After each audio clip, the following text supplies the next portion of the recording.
Assalamualaikum warahmatullahi wabarakatuh. Nama saya Jumadil Hadi dari kelas 6D Prodi PGSD.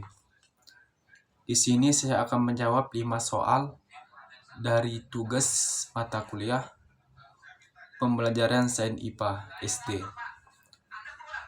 Soal pertama, mengapa pembelajaran sains perlu menggunakan pendekatan dan apa yang terjadi jika tidak menggunakan pendekatan dalam pembelajaran sains? Perlu kita ketahui bahwa ilmu sains itu identik dengan penemuan dan eksperimen. Jadi harus menggunakan pendekatan agar pembelajaran menjadi lebih efektif. Dengan menggunakan pendekatan yang tepat, dapat membantu siswa memahami konsep sains menjadi lebih baik. Sehingga hal itu berdampak pada kemampuan berpikir mereka. Dapat meningkatkan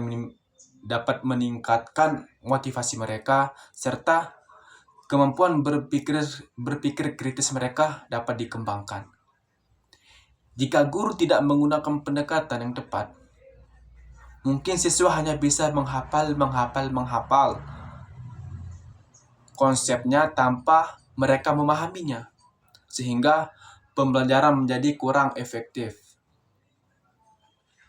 Dan mereka juga tidak dapat mengaplikasikan konsep sains dalam kehidupan sehari-hari mereka, serta kemampuan berpikir kritis mereka tidak berkembang.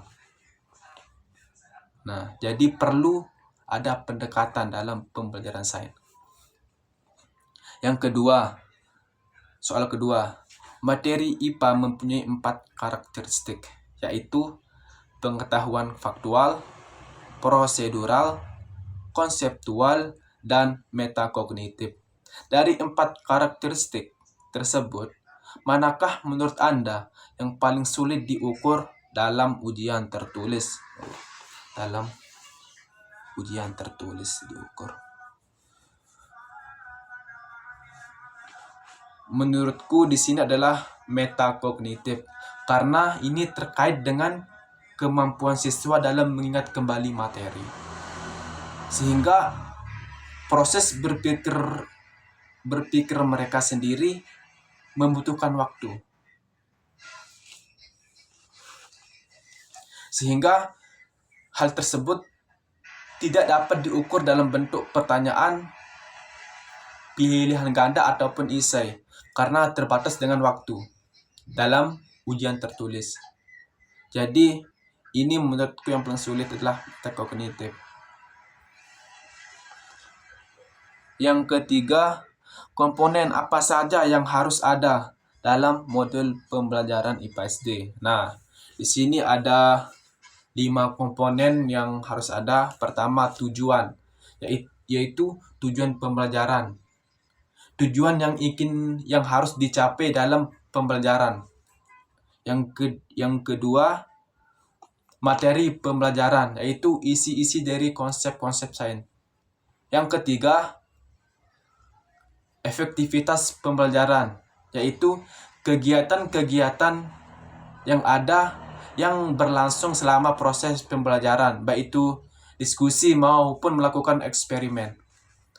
Dan yang keempat, evaluasi, di mana kita akan mengukur sampai sejauh mana siswa dapat memahami materi yang telah didiskusikan atau materi yang telah dipelajari sebelumnya.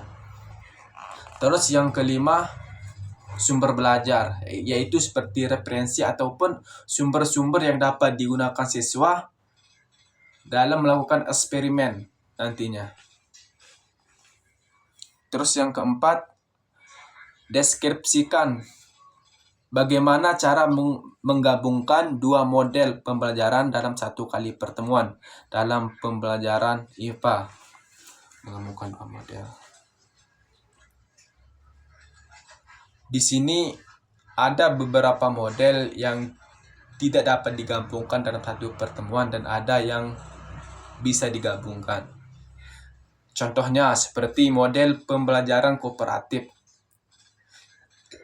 Siswa bekerja sama dalam kelompok, dan model dapat digabungkan dengan model inquiry. Siswa melakukan eksperimen dan mereka menemukan jawabannya sendiri atau konsepnya sendiri. Di sini guru akan memberikan masalah kepada siswa dan siswa akan mencari masalah tersebut, mencari solusinya dengan mereka berdiskusi dengan kelompoknya.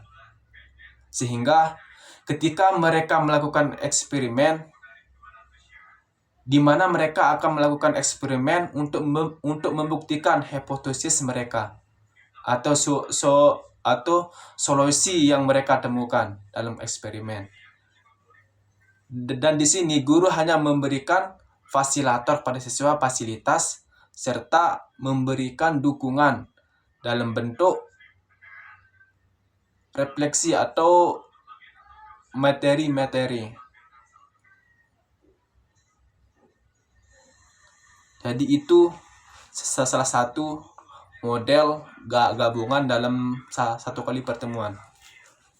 Dan yang kelima, soal kelima, menurut Anda, salah satu model pembelajaran yang paling efektif digunakan dalam pembelajaran IPA untuk mengembangkan kemampuan berpikir kritis siswa di SD.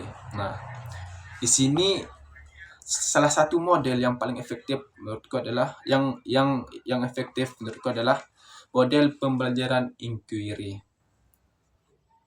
Di sini dalam model ini siswa akan lebih berpikir secara mandiri. Mereka akan bertanya, mencari solusi, serta mereka akan mencari jawabannya sendiri. Dari mereka mencari masalah, mereka berpikir sampai mereka mencari solusinya sendiri. Jadi dengan menggunakan pendekatan inquiry ini, mereka dapat mengembangkan kemampuan berpikir kritis mereka. Nah, sampai di sini cuman ini ya. Sekian, assalamualaikum warahmatullahi wabarakatuh.